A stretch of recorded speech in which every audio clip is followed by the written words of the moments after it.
Assalamualaikum warahmatullahi wabarakatuh.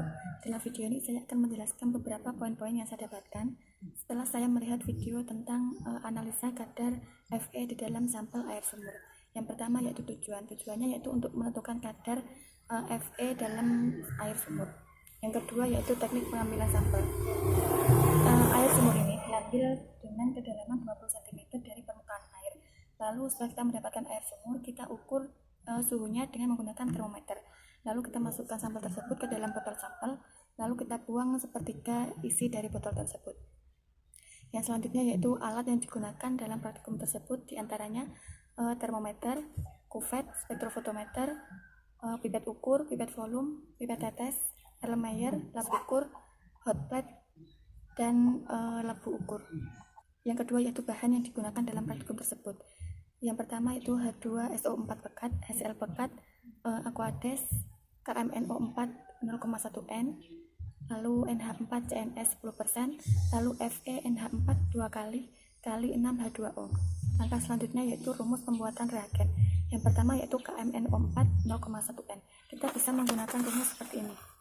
N sama dengan gram per mr kali 1000 per volume kali E.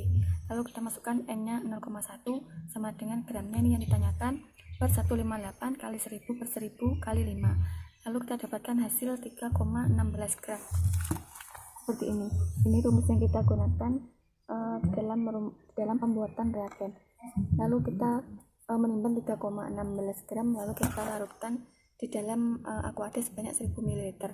Langkah selanjutnya yaitu pembuatan reagen. Kita akan membuat reagen NH4CNS 10%. Kita menimbang sebanyak 0,315 gram NH4CNS, lalu kita tambahkan dengan 120 ml Aquades, lalu kita masukkan ke dalam Erlenmeyer, lalu kita homogenkan. Dan setelah itu kita pindah ke dalam botol kecil, lalu kita beri label. Lalu kita tambahkan larutan induk sesuai label yang ada pada labu ukur. Selanjutnya kita tambahkan dengan H2SO4 dan Aquades. Lalu kita tambahkan sampai tanda batas, lalu kita homogenkan. Langkah selanjutnya yaitu penentuan kadar Fe. Pertama kita memipet sebanyak 50 ml air sumur tersebut, lalu kita masukkan ke dalam Erlenmeyer.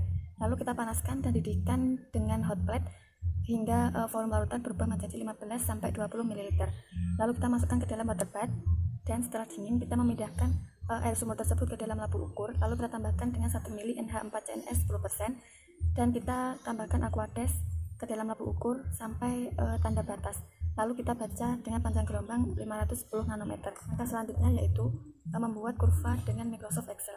Yang pertama yaitu kita memasukkan nilai data absorben. Lalu kita klik kolom hasil, nilai absorben dan konsentrasi. Lalu buat kurva menggunakan insert chart, XY atau scatter. Lalu kita klik kanan pada salah satu data point yang terdapat pada kurva, lalu kita tekan add trend line. Dan pada format trend line, kita bisa klik menggunakan display equation on chart. Lalu langkah terakhir yaitu kita melakukan perhitungan dengan memasukkan nilai X dengan data absorben yang kita sudah peroleh tadi. Yang terakhir yaitu menurut Permenkes nomor 32 tahun 2007, kadar Fe yang terkandung di dalam air tidak boleh melebihi 1 mg per liter. Sekian video dari saya. Apabila ada kata-kata yang salah, saya mohon maaf. Wassalamualaikum warahmatullahi wabarakatuh.